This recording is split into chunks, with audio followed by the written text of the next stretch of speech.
Thumbelina.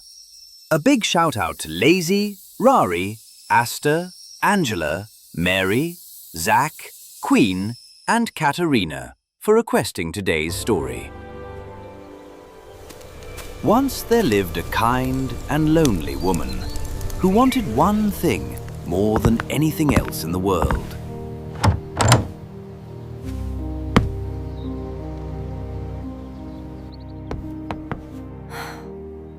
A little child. Just a tiny one. Someone to love. But no matter how much she wished, no child came. One evening, when the longing in her heart grew too heavy to bear, she went to a wise old fairy who lived at the edge of the forest.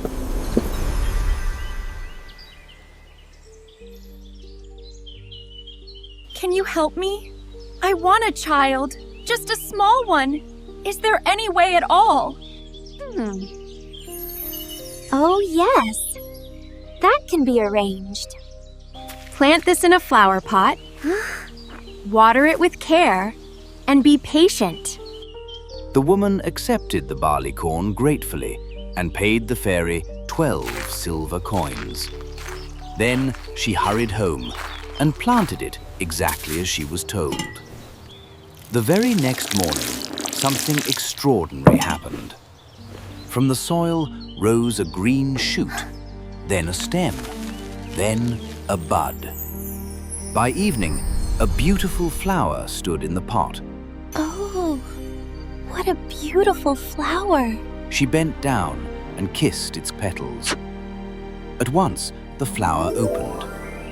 Inside was the tiniest little girl imaginable, no longer than a thumb, delicate as a petal, with eyes bright as morning dew. A child! My child! She named her Thumbelina because of her size and loved her with all her heart. The woman made Thumbelina a cradle from a polished walnut shell. Her mattress was woven from violet petals, and a rose leaf served as her blanket. By day, Thumbelina played on the table, sailing across a shallow plate of water in a tulip leaf boat, rowing with oars made from white horsehair. Sometimes she sang, softly, sweetly, like a breeze through blossoms. The woman would stop her work just to listen.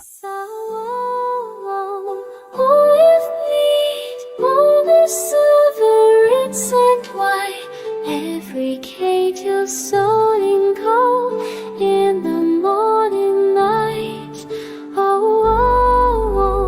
With me, in my joyful sunset flight, in my reed a wand of light, that everything choose life. As the sea rises, as the stars let us wing, in the softly herring ferrying to the graves of me. So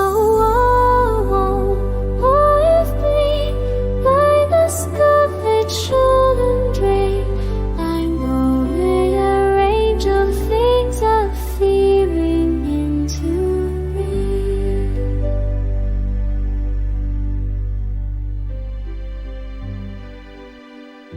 I've never heard such a voice. But one night, while Thumbelina slept peacefully beneath her rose-leaf quilt, something dark and wet crept through a broken window pane. A large, ugly toad. She hopped onto the table and peered at the sleeping child. What a pretty little wife she'll make for my son. Before Thumbelina could wake, the toad snatched up the walnut shell cradle and leapt back out into the night. The toad lived in a swamp beside a wide stream where reeds whispered and the water never quite slept. Her son, larger and uglier than she was, sat waiting. "Croak, croak," he said, when he saw Thumbelina. She'll wake and escape. We'll place her on a water lily leaf. She won't be able to run away. They set Thumbelina on a broad green leaf, floating far from shore. When morning came, Thumbelina woke and screamed in terror. Only water surrounded her. Where am I? Help! Please! Later, the toad returned with her son. This is your husband. You will live happily together in the marsh. Thumbelina burst into tears. I do not want to live here. Please let me go. But the toad only laughed and swam away with Thumbelina's cradle, leaving her alone on the leaf. Below the water, small fish had been watching. She doesn't belong here. No. She's too kind. Together, they gnawed through the stem of the lily. Suddenly, the leaf broke free and drifted away, carrying Thumbelina down the stream. She sailed past bushes and villages, birds singing overhead. What a lovely little creature. A white butterfly fluttered down and landed beside her. Thumbelina smiled and tied her sash gently around the butterfly and the leaf, making her journey faster. A cockchafer flew past, saw Thumbelina and seized her. "How pretty," he said, carrying her into a tree. But the other cockchafers gathered and sneered. Only 2 legs. She looks human. She has no feelers. She's ugly. At last, ashamed, the cockchafer dropped Thumbelina onto a daisy. Thumbelina wept bitterly. If even insects think I'm ugly, what place do I have in the world? All summer, Thumbelina lived alone. She wove herself a bed from grass and drank dew from petals. But when autumn came, the world grew cold. By winter, snowflakes fell like boulders upon her tiny body. Freezing and starving, she stumbled into a cornfield and found shelter beneath the earth in the home of a field mouse.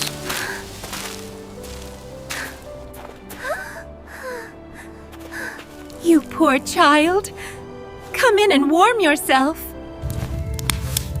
Thumbelina stayed, cleaning the house and telling stories.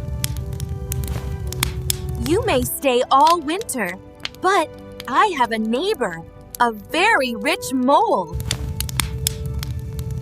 The mole wore black velvet and spoke proudly. The sun is useless. Flowers are foolish. Still, he admired Thumbelina's voice, and he decided that he wanted to marry her. One day, the mole showed Thumbelina and the mouse a secret tunnel to his house. In the tunnel lay a dead swallow, or so they thought. "Poor thing," Thumbelina whispered, brushing its feathers.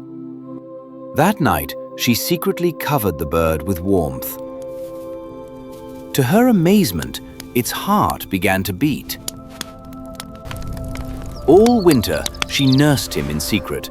Then spring came. Thank you for saving my life. I am glad you're healthy again. I couldn't just leave you there. Will you fly with me? I wish I could, but I can't leave the field mouse just like that. So the swallow flew away. Thumbelina cried. You will marry the mole.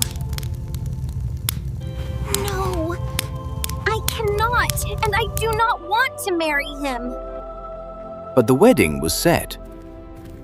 On the day she was to wed, Thumbelina stepped outside. Goodbye, son. Tweet, tweet, the swallow returned. Come with me, he said. I owe you my life. Yes. Yes, I will. She tied herself to his feathers, and they flew far away. They reached warm lands filled with blossoms. The swallow set her down on a white flower. Inside stood a tiny prince with a golden crown. Will you be my queen? Yes. Yes, I will. She was given wings and a new name, Maya. And for the first time, she truly belonged. The swallow sang one last song before flying away. And so, Thumbelina, once tiny and lost, became queen of the flowers, living happily ever after.